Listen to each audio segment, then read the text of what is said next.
Dave has been a member since May of this year. He's an experienced director of informational technology with a demonstrated history of working in the apparel and fashion industry.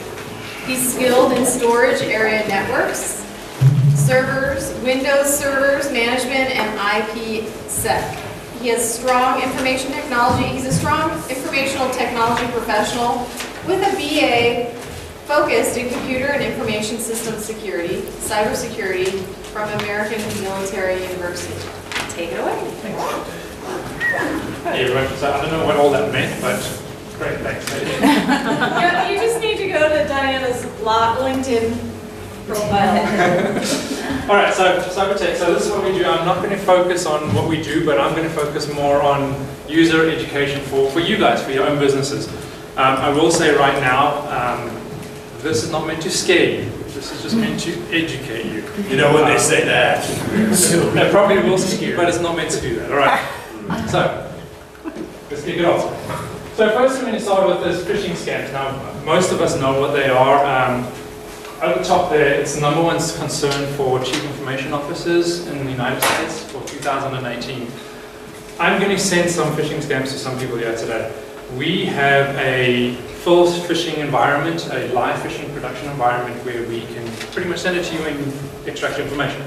Obviously it's a test environment. What I'm going to send today is this. So this is from Monster. You guys may or may not receive them. It's saying, hey, please, you have messages, click on the link, which is over there, and check your messages. All right, I'll show you how you can identify whether that is valid or not. These people here, you're going to get those emails. So if you have your phone on you, maybe you want to just get your account ready and it'll go to your email that is registered for TRP. Okay? Also just check your junk mail and I'll explain that when we get there. Okay, ready? Let's do it. Wow.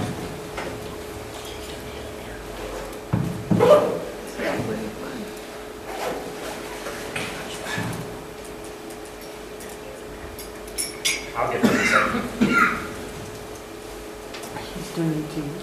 Yeah, Robin's in. I'm the only Robin. I want to watch this. I want to watch this. All right, so this is a phishing thing. Go Fish, which is over here. This is one of the programs that hackers use. There are about 3 or 4, and this is just one of them. This system tells you how many you send. It has a worldwide geographic location. You can send up an entire program campaign, extract any website you want, whether it's a Microsoft site or whether it's an Amazon site or whether, it doesn't matter, whatever website, you can extract it, load it into the system, program it so it sends it to whichever emails you want, and off it goes. So the people who are on the target list, if you've got that email, don't you just want to click on it, don't put in real information, just put in test information, whatever the case is, so we can get an idea of how we're doing. He's taking over your phone. I don't think this is a very good idea. He picked the wrong person to try. Did you oh, we'll get in about a half hour. She's never used her, on her phone before. This is her first time. All right, so this is one that I sent to myself, right? So I'm going to go message. Now, one thing you can notice up the top here, you see that IP address? If this was Monster, Monster would have their URL there. Okay, right now I haven't put any information in here, so you're still safe. Okay? But that URL at the top there is one of your key indicators. Hackers are very, very intelligent, and what they do is, let's say they want to do a Microsoft hack for your 365 account. They will go and buy a domain which says Microsoft.support.com, but instead of the word support, they will put SUPPART instead of ORT. You're not going to think twice because your visual recognition is going to say, oh, that's Microsoft, great, let's click on it, off you go. In the meantime, they bought that domain with that one letter difference, and now you're being hacked because it's now looks like a valid site. Scary, isn't it? Other way to identify it, if you get the email, if you just highlight over the link over there, what it'll do at the bottom, it'll actually show you the URL that comes up. So you don't even need to click it. Okay? That URL, again, could be SUPPART or SUPPZRT, whatever the case is. They can change it so you have no idea. Okay? Sometimes hackers will also use a valid domain name, let's say Amazon, but in front of Amazon they will put support.amazon. Amazon may not even have that, but hackers will go buy that and then route your attack through that domain so it looks like a valid domain. Okay? Have you guys clicked on those links or anything? No way. You already have supported their, control of their computers. Alright, so 7, 2 open, 1's clicked. That's probably me that has done that.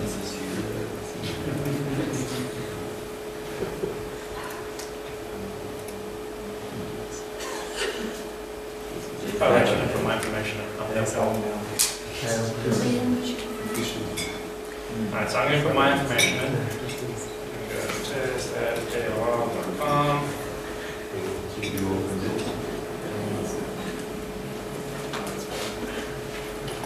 Do you have to move it out of spam and into inbox? Or No, you can just click it, it doesn't matter. Wrong. Alright, now,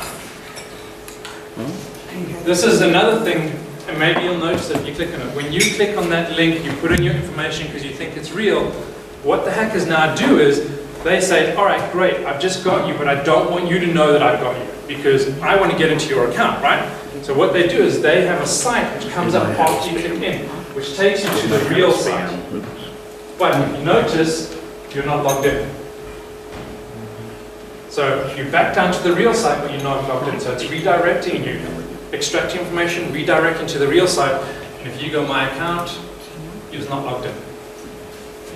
And of course, that wouldn't be a huge red flag because we log in plenty and don't necessarily always get logged in. Well, it would be a red flag because if you know you just logged in on a previous step and you now come to this site and you see you're not logged in, something's wrong. Something's wrong. So wait, you're now on the real site. I'm now on the real site. And they're watching, but how do they know what you're typing in those fields? Well, they don't because this is the real site. So Right. They already got your information. I logged into the scam site. Yeah. Once it logs in, the hackers, once you log in, they take information and then they push you to the real site. Oh, and then they're gone. And then they're gone. Oh. But now they have control of your work. Yeah, so if I go back to the phishing environment, alright, so I'm the only one who's clicked on that, and that's okay. You're scaring people. Alright, so let's go, so here it says Dave submitted data, right? Okay, right. So, After you do this presentation, you all going to give us a couple drinks? How does this work? He's going to give He you needs cards Xanax. to fall in. Yep, that's it. Corners of the card.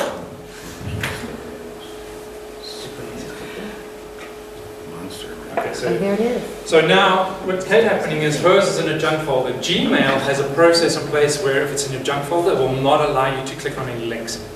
So you would have to move that to your info. Okay, so Okay. mine, he found it at my spam. That's fine. If you can't click on the link and it's a Gmail account, move it to your inbox and you'll be able to click on it. Alright, so I clicked on it. This is the one that I done. I clicked on it, tracked it, submitted the data, the email address that I put in, and the password I put in. The email and the password? Email and the password. Now I had full access to your account. That was your account. So now what hackers would do is say, all right, I don't really care about your account. I just want access to your account so I can access your information to send it out to other people.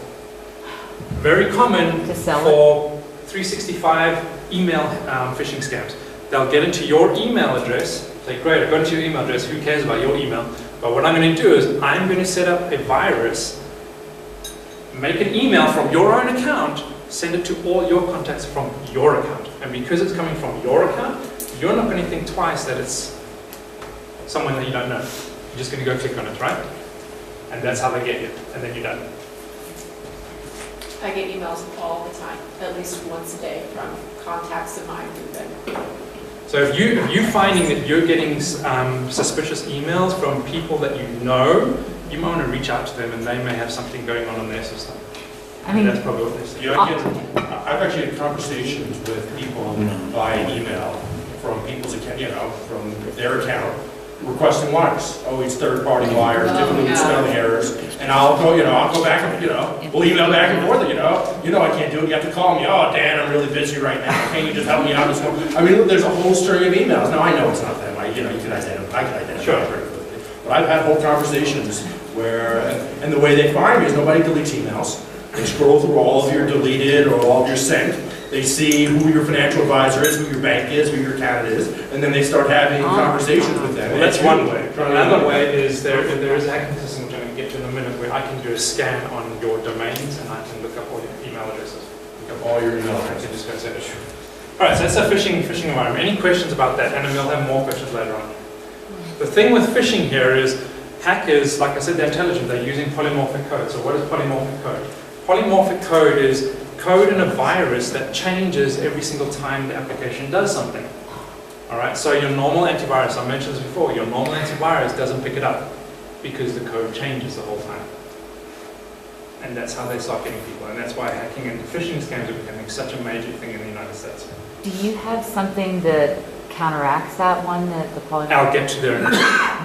All right, Just screwed. if anyone else hit this link, then let's see.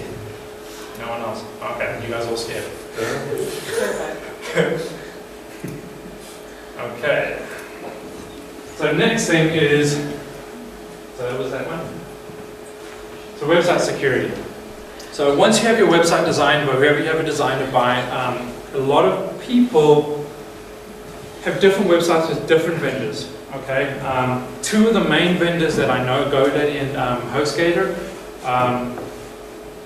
they're so big that they don't really care about your security. Okay, the smaller guys like Weebly, like Kate, they do, so they won't allow anyone to do penetration hacking on those things. But the bigger guys, do what you want, you maintain it yourself. The smaller guys will look after the security part of it. I'm not saying go to the smaller guys because it's 50-50. Do I go to someone bigger with all the resources that can make my website available across the world? Or do I go to someone small who tries to ensure my security, but then I'm stuck with bandwidth and resources? So it's kind of a 50-50 ball. All right, website security, Google Doc. So Google is probably the easiest way for any hacker to hack a site. So Google Doc is an extremely advanced search mechanism in Google. You don't know about it because Google doesn't advertise it. It is basically something that is hidden within the Google infrastructure. It's public, it's accessible to anyone. That is that is a Google Doc. Okay? Now, this is the actual doc. All right? So you would put that URL into a web page with one or two other things, and it'll give you all the websites that have doc vulnerabilities. Now, I'll explain this in a second. The one we're going to go to is this one here. So this is the website here. And I chose that website because, one, they're not in the United States, so I don't really get sued for that. But also, that's a malware help website. So basically they say, great, we're going to help you with your malware, we're going to help you with your antivirus, we're going to help you with trying to learn more and give you software to prevent that.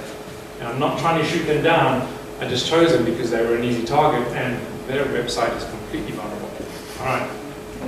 So this is how Google Doc works. That's the URL, right? All I'm doing is I'm clicking on the URL, it's going to open in a web page. I'm now in their main database, their information. So I have their database name, their database username, and their password to their database. Oh my gosh. That's how easy it is. That's ridiculous. Now, because this is a custom new password, I bet you that if I go look at the emails for this password, this website, that's going to be the password for the email address. Uh-oh. Okay, who's scared? I am scared. All right, and that's literally how easy it is. Why did you not need to sign in? Why? Because this particular website is not secure. They have not taken the measures to secure their website. How do you secure a website? SSL. So you see up top there where the question mark is? It doesn't have an SSL certificate, so the communication is not encrypted. It's completely open to the world. So if your website has SSL, it would be encrypted for communication from point to point. That's the first thing. Google, if your website is not encrypted and does not have an SSL certificate, Google is penalizing you for your public visibility. They will not put your website in public view unless it is an SSL. It's something they started about 2 years ago, and they're slowly moving through. And they've made many notices about it. So if you want more publicity on your websites, you have to have an SSL. Is that what's called a security certificate? Correct. Yeah. All the web hosts do it. It's pretty simple to do. And then the only caveat to that is you can have an SSL, but your site may still not be secure. And the reason why that is because you may have data inside your website that is pointing to a non-secure site. So you have HTTPS, which is secure, and you have HTTP. This is HTTP. All right, so if I go to the main site,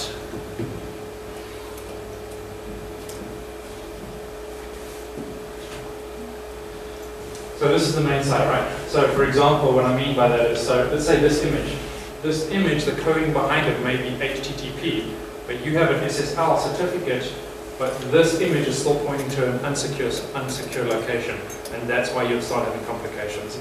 And that's where you bring in your web developer and say, listen, I need everything pointing to a secure URL, a secure location within the website. Okay? And that's what you do. Developers would do that.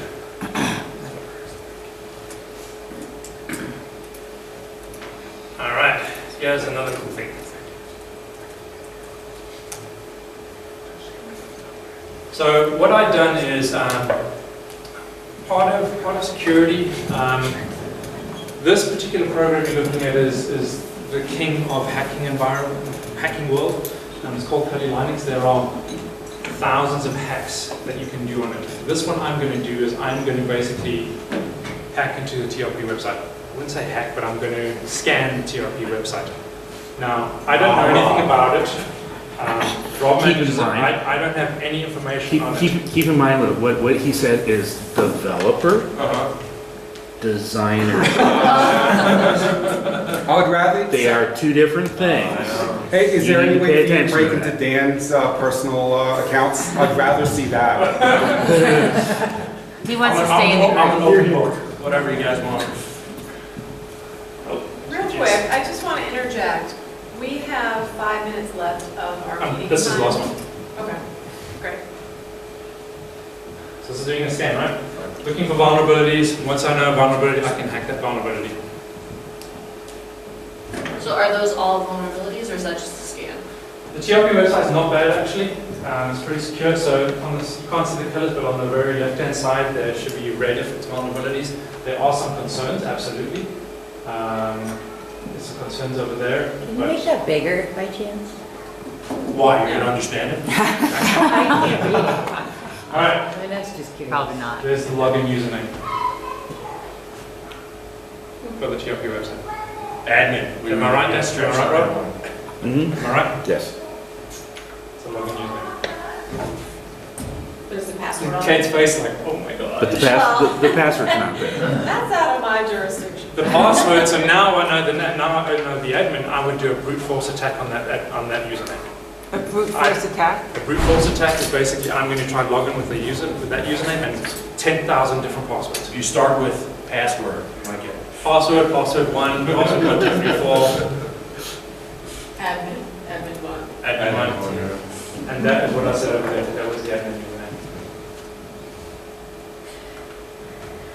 All right, question time. I know everyone does like questions at the end, so I'm going to do a question. So whoever gets this right, there's a little bit of a prize in on the table, little folders, not folders, little green things right or whatever. That's your question. Those are your different options. It's a code that changes all the time.